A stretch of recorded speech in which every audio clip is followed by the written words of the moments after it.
Hi, in this video I will talk about the arranger Surah, Safat Surah. In the name of God, most gracious, most merciful. The arrangers in columns, the blamers of those to be blamed, the reciters of the messages.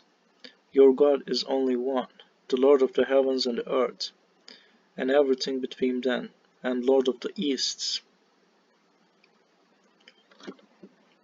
So, every heavenly body rises on the planet Earth and sets, every rise is called East. We have adorned the lowest heaven with adorning planets. We guarded it from every evil devil.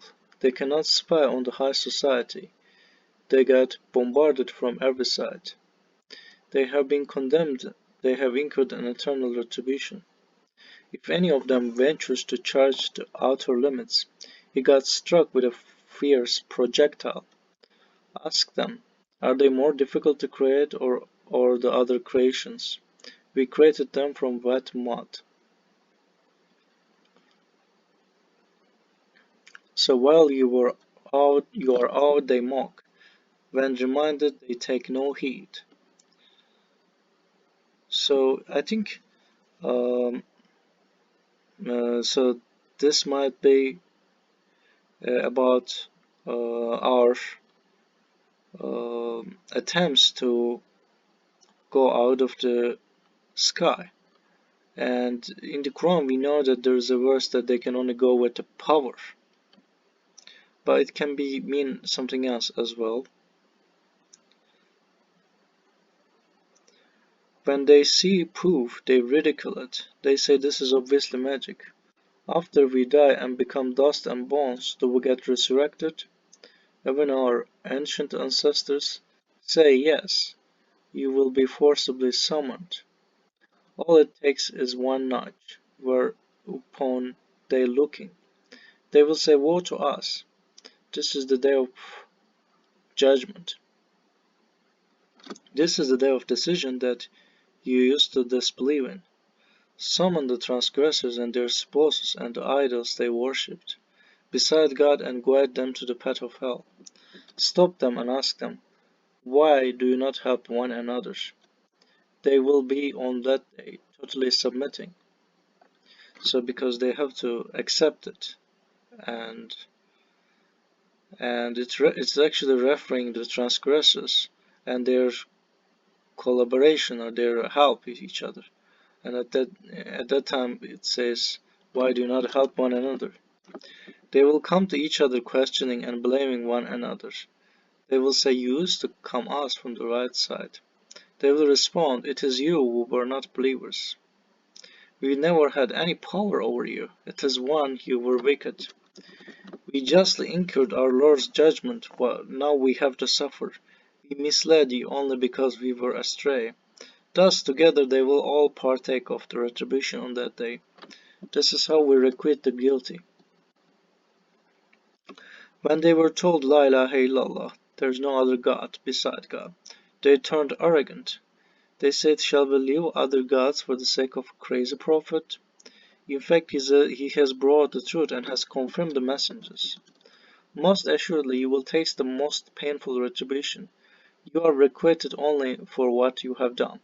So it shows the fairness of the God. And and also another thing is that it's maybe about it says requite. It means like equal to what we did. So and it will be fair judgment, and we see that it was repeatedly mentioned in the Quran. So we may miscalculate the act of the results of our behavior. So sometimes you may hurt one person, and it may have like a butterfly effect. It may have like actually a drastic consequences. Just being a sarcastic or disrespectful one time can have great consequences. So you cannot just ignore it. So they may get used to that behavior. They may feel like it's okay, but it's because they're arrogant. Some of them are arrogant, so it may require great punishment. And God is merciful indeed. I'm not saying, but so they choose to be.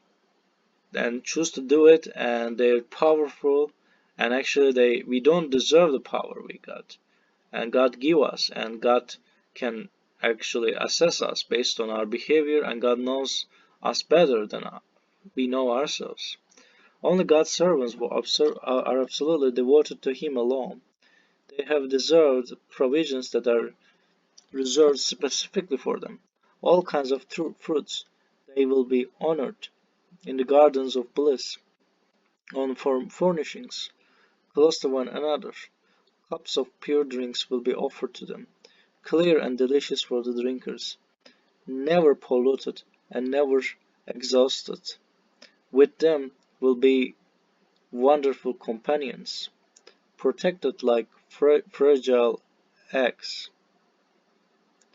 So it's important that it is interesting, some people are against these verses about uh, sort of referring to sexual intercourse in the afterlife.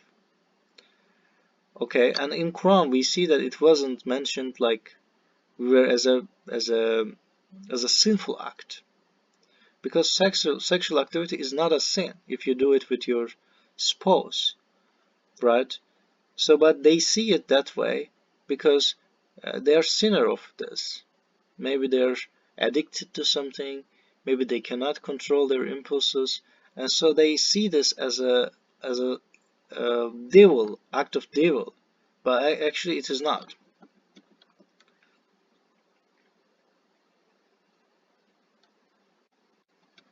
They will come to each other and confer with one another. One of them will say, I used to have a friend. He used to mock. Do you believe all this? And they generally mock with believers.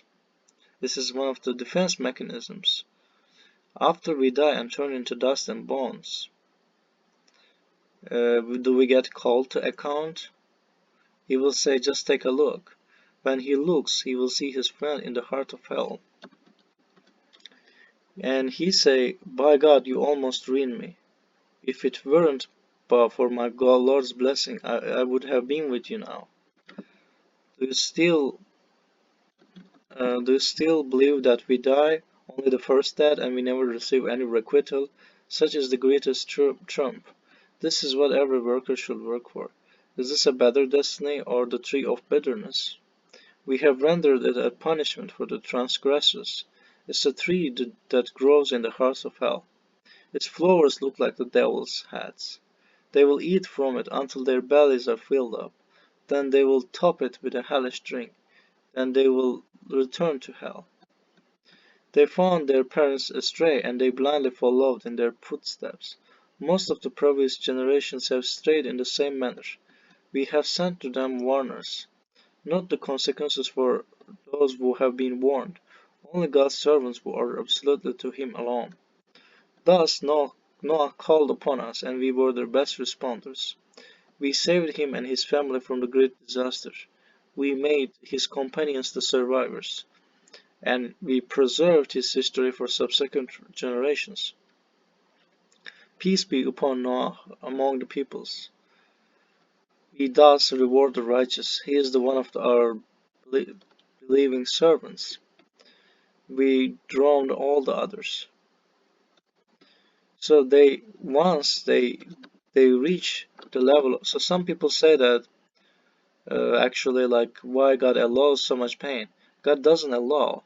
So if there's a word like pushing God to like a doomsday, doing such bad things, but actually they are changing only their own doomsday. Maybe the world that doesn't have to end, but their end can come this way. So God only allows to a point. I believe there is a like a threshold. If they reach that level and they cannot change their belief, and it's actually merciful that God is stopping them and stopping them from committing further sins, so their judgment will be worst. So this is, and God knows better. Among his followers was Abraham. He came to his Lord wholeheartedly. He said to his father and his people, what are you worshipping? Is it these fabricated gods instead of God that you want? What do you think of the Lord of the universe? He looked carefully at the stars, and then he gave up and said, I'm tired of this. They turned away from him. He then turned on their idols, saying, "Would you like to eat? Why do you not speak?" He then destroyed them. They went to him in a great rage. He said, "How can you worship what you carve, when God has created you and everything you make?" They scheme against him, but we made them the losers. He said, "I'm going to my Lord. He will guide me. My Lord, grant me the righteous children." We gave him good news of a good child. So this is interesting that they're trying to kill him and kill his um, they scheme against him, but actually and he wants God to give him a child, and to it's sort of like they're trying to kill him. So normally killing someone is sort of like makes people too stressful, and they have to, if they have a child, they feel like their generation will be further, right? They will represent him. Interestingly, God, he's asking it after this. So after the stressful events, sometimes people want to have a child.